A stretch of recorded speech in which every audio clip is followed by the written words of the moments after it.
warahmatullahi wabarakatuh, Bu Ellen. Ya, waalaikumsalam warahmatullahi wabarakatuh. Apa kabar, Bu Ellen? Alhamdulillah, kabar baik. Bu Ellen makin sehat saja ya, Bu Ellen ya. Semoga kita selalu sehat, sehingga kita bisa mensyukuri nikmat yang diberikan Allah kepada kita. Bu Ellen, hari ini kita akan mau mengadakan observasi ya, Bu ya. Nanti saya akan ke kelas Ibu untuk pembelajaran pendidikan Pancasila ya, Bu ya. Bagaimana Bu untuk pembelajaran di kelas hari ini? Kira-kira tujuan pembelajarannya seperti apa ya, Bu ya? Ya, di sini tujuan pembelajaran yang ingin saya capai di sini melalui metode pembelajaran PBL, Project Based Learning, di sini terintegrasi dengan pembelajaran berdiferensiasi berbasis sosial emosional learning. Di sini nanti ada sedikit ada permainan dan sebagainya. Peserta didik dapat mengidentifikasi dan menganalisis terkait dengan materi yang dipelajari, yaitu hak dan kewajiban warga negara yang terdapat dalam Undang-Undang Dasar Negara Republik Indonesia tahun 1945 dan mengaitkan dengan pasal-pasal dan ayat dalam konstitusi tersebut, Undang-Undang Dasar 1945 tersebut. Di sini tentunya kaitan dan pasal dan ayat itu dirasakan terkait dengan pengalaman hidup mereka sehari-hari, dimanapun, kapanpun, akan hak dan kewajiban mereka sebagai warga negara. Nah, terus di sini juga yang berkaitan dengan pendidikan, kesehatan juga ada di hak dan kewajiban mereka. Itu mungkin yang tujuan yang ingin saya capai. Oke, Bu Ellen, dengan tujuan pembelajaran yang tadi PBL, kemudian dikaitkan dengan hak dan kewajiban warga negara mereka. Nah, itu strategi atau metode-metode apa lagi yang Bu Ellen yang akan Ibu tampilkan nanti ketika observasi ini? Ya, di sini dengan model pembelajaran PBL tadi di sini nanti saya akan menampilkan gambar-gambar yang terkait dengan kehidupan mereka sehari-hari yang mereka akan mencocokkan dengan pasal-pasal yang ada di dalam Undang-Undang Dasar 1945 yang terkait dengan hak dan kewajiban mereka sebagai warga negara. Terus nanti mereka juga akan membuat suatu kesepakatan di sana, kesepakatan kelompok dulu, nanti akan dikembangkan menjadi kesepakatan kelas di sini, yang intinya di dalam kesepakatan itu ialah mencangkup hak dan kewajiban mereka sebagai warga negara. Nah, di sini karena mereka masih lingkup pelajar, di sini saya lebih sempitkan lagi hak dan kewajiban mereka sebagai warga kelas 10-4. Jadi mereka menganalisis dulu apa hak dan kewajiban mereka sebagai warga di kelas 10-4. Nanti kaitannya nanti dengan sebagai warga negara. Dengan metode atau strategi yang telah Ibu Ellen paparkan tadi, kira-kira itu siapa saja yang akan mendukung untuk kegiatan pembelajaran ini, Bu Ellen? Ya, yang mendukung tentunya seluruh siswa kelas 10-4 juga di sini, anak-anak siswa.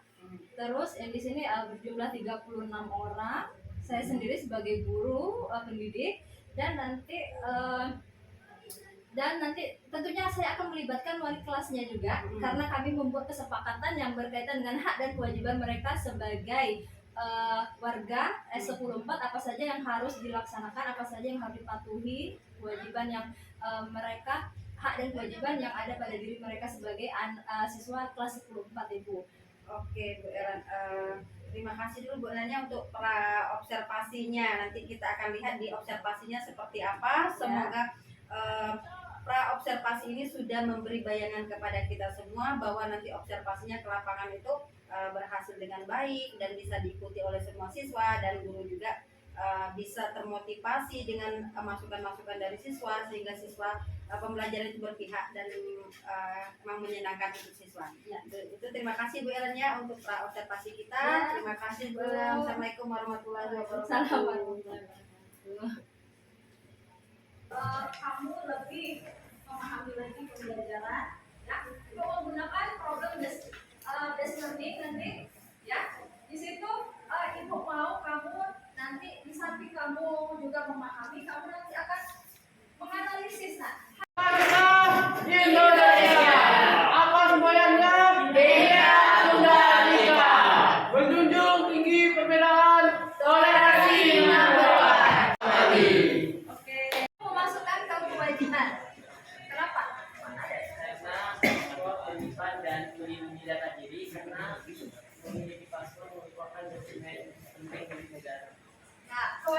Dengan A, setiap orang berhak untuk hidup serta berhak mempertahankan hidup dan kehidupannya.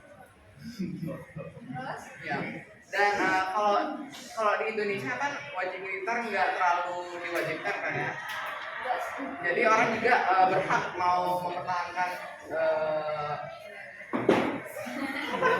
Empat ayat 3, negara bertanggung jawab atas penyediaan fasilitas pelayanan kesehatan dan fasilitas pelayanan umum yang layak.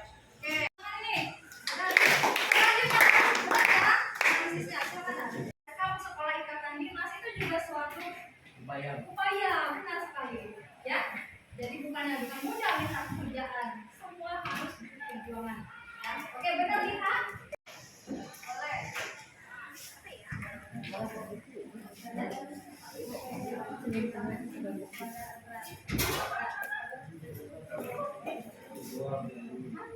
Apa biasa?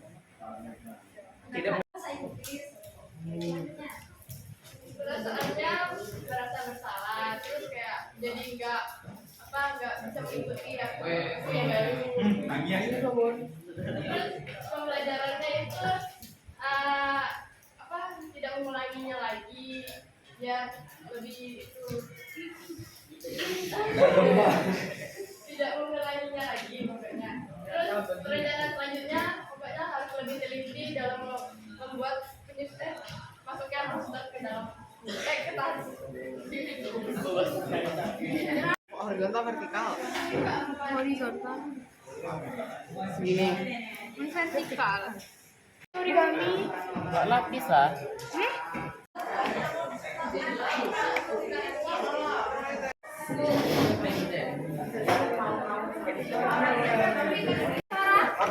Ini rasa panas.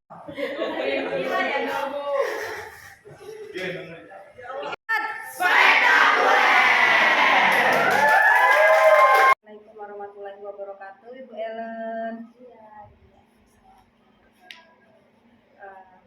Bu Ellen, alhamdulillah ya Bu Ellen udah melakukan observasi, melaksanakan pembelajaran di kelas.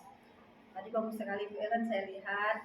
Jadi anak-anaknya juga bersemangat, Bu Ellen juga antusias untuk mengajar. Kemudian anak-anak bertanggung jawab luar biasa untuk pembelajaran Bu Ellen.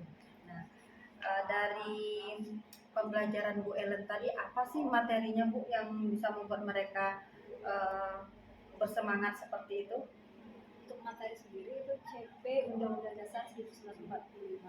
Di sana ada saya ambil di tujuan pembelajarannya itu menganalisis akan hak dan kewajiban mereka sebagai warga negara. Oke. Itu berarti hak dan kewajiban sebagai warga negara ya. Negara. Itu tujuannya apa? Tujuan dari mereka belajar hak dan kewajiban itu Bu Ellen? Ya, di sini tujuannya saya menggunakan PBL model pembelajaran PBL, terus terintegrasi dengan berdiferensiasi berbasis social emotional learning di sana. Bagaimana mereka istilahnya itu bagaimana nanti penerapan mereka dalam kehidupan sehari-hari juga ada hak dan kewajiban emosionalnya. Terus di situ mereka akan mengaitkan antara materi yang dipelajarin, yakni hak dan kewajiban hak dan kewajiban yang ada di dalam Undang-Undang Dasar nanti di dalam kehidupan mereka sehari-hari. Jadi di situ mulai dari pasal 27 yang berkaitan dengan hak asasi manusia itu pasal 27 sampai 34 di situ. Jadi mereka menganalisis dan nanti akan mereka bisa nanti dalam penerapan kehidupan mereka sehari-harinya seperti apa hak dan kewajiban mereka sebagai warga negara. Berarti hak dan kewajiban mereka sebagai warga negara ya Bu Ellen ya. Jadi dari siswa sekarang aja udah harus memilih hak dan kewajibannya seperti apa. Mereka tahu nanti hak dan kewajiban mereka tuh apa sih sebagai warga negara, seperti dalam kehidupan juga itu penerapannya dalam kehidupan sehari-hari mereka. Terus Bu Ellen untuk mencapai biar mereka tahu hak dan kewajiban itu identifikasi apa sih yang langkah-langkah yang Bu Ellen ambil? Ya, pertama saya mengidentifikasi menggunakan gambar. Jadi gambar-gambar di sana mereka mengidentifikasi ini dalam gambar-gambar itu apa sih yang hak apa sih yang muncul dari gambar itu, apa kewajiban apa sih yang muncul dari gambar itu, hak dan kewajiban warga negara. Nah, misalnya ada gambar di sana anak yang tidak bersekolah di sana. Di sana ada mengidentifikasi di pasal 31 ayat 1 misalnya hak untuk mereka mendapatkan pendidikan. Jadi dengan gambar-gambar itu pertama mereka tahu dulu mana sih hak dan kewajiban. Misalnya hak mereka untuk memperoleh nanti pendidikan, terus mereka ikut serta dalam pertahanan negara, terus bela negara, hak mereka untuk mendapatkan pendidikan nantinya. Nah, di sana diidentifikasi dulu dengan gambar-gambar. Setelah mereka tahu nanti tujuannya biar nanti penerapan dalam kehidupan pun seperti ini nanti hak dan kewajiban saya. Jadi identifikasi dulu dengan gambar-gambar tadi. Jadi mereka mengetahui dulu. Terus dari identifikasi gambar-gambar itu, misalnya gambar yang kemarin kan banyak ya Bu Ellen ya, gambar-gambar itu banyak. Nah, gambar-gambar mereka tahu itu hak dan itu mereka tahu kewajiban itu gimana Bu? Mereka tahu itu hak dan kewajiban. Jadi di sana saya suruh mereka baca dulu sebelum itu menganalisisnya dari Undang-Undang Dasar dulu. Jadi di Undang-Undang Dasar itu kita tahu mana sih misalnya pasal 30 ayat 1 misalnya hak dan kewajiban dalam pertahanan dan keamanan. Jadi mereka tahu yang mana sih hak apa sih, kewajiban apa sih, misalnya masuk kemana. Dari Bisa gambar-gambar di dalam pernyataan dalam Undang-Undang Dasar juga sudah dicantumkan sebenarnya berhak dan wajib. Jadi mereka pun tahu seperti itu. Misalnya di 31 ayat 1 berhak untuk mendapatkan pendidikan, dan mereka pun sudah tahu sebenarnya dengan adanya gambar itu pun makin menguatkan sebenarnya. Jadi terus misalnya kewajiban, misalnya di Undang-Undang Dasar itu juga hak, berhak dan wajib. Wajib pun mereka sebenarnya sudah paham, ini kewajiban kami misalnya. Cuman mereka harus mengelompokkannya itu masuk ke hak dan kewajiban itu berdasarkan pasal berapa tepatnya itu. Ya, berarti berdasarkan pasal juga ya Bu Ellen ya, untuk mengelompokkan mana hak dan mana kewajiban ya Bu Ellen ya. Nah, dari gambar-gambar kemudian dari pasal-pasal yang Bu Ellen tampilkan kepada mereka, itu rencana buat mereka itu apa Bu? Ya, pertama tadi sebelum nanti masuk ke kegiatan intinya, mereka di istilahnya tuh stimulusnya tuh kayak pakaikan gambar tadi Bu. Jadi mereka sudah tahu dulu apa sih hak dan kewajiban dalam warga negara dalam kehidupan sehari-hari. Terus nanti setelah itu mereka juga akan saya suruh perkelompok juga nanti setelah mereka tahu mana hak saya, mana hak kewajiban saya sebagai warga negara. Nanti di kelas itu biar mereka lebih paham lagi, saya mengaitkan dengan kelas saja, lingkup yang kecil. Jadi di sini hak dan kewajiban sebagai warga 10/4. Jadi di sana haknya apa, kewajibannya apa. Nanti saya buat kelompok mereka berkelompok. Pertama, perkelompok itu tentunya bukan menjadi kesepakatan kelas dulu, tetapi itu menjadi kesepakatan kelompok dulu. Jadi masing-masing ada 6 kelompok di situ.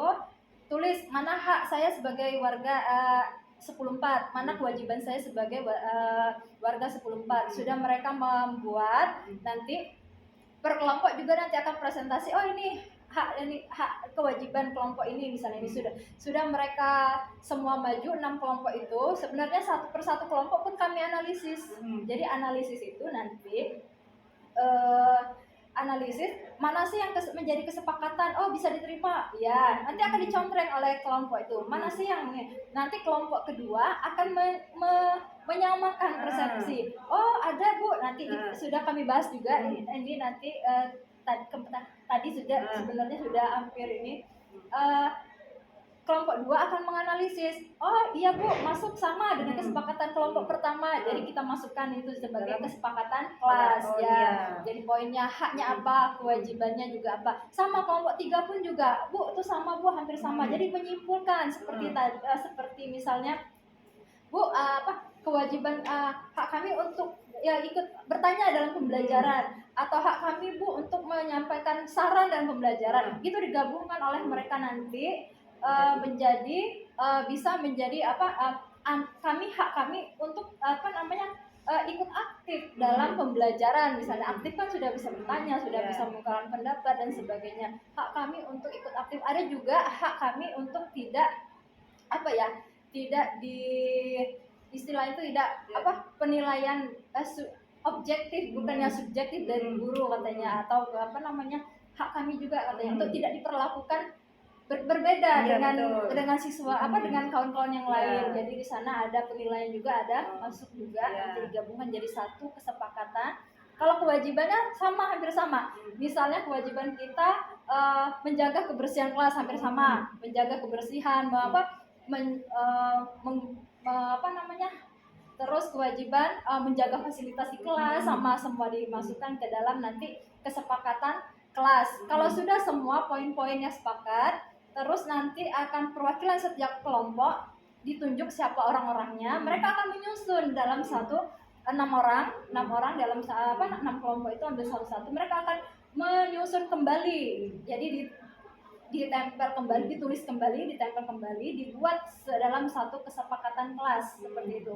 Jadi yang akan nanti kalau sudah kesepakatan kelasnya nanti ujungnya menjadi suatu keyakinan kelas bagi mereka. Iya, yang akan mereka laksanakan. Jadi dengan kesadaran diri, bukan karena itu aturan-aturan seperti itu. Berarti Bu Elennya jadi rencana yang tadi, kemudian yang kelompok-kelompok tadi sudah berdiskusi juga dari berbagai macam kelompok. Jadi akhirnya adanya kesepakatan kelas ya Bu Elen. Nah, kesepakatan kelas itu nanti akan digimanakan Bu Elen?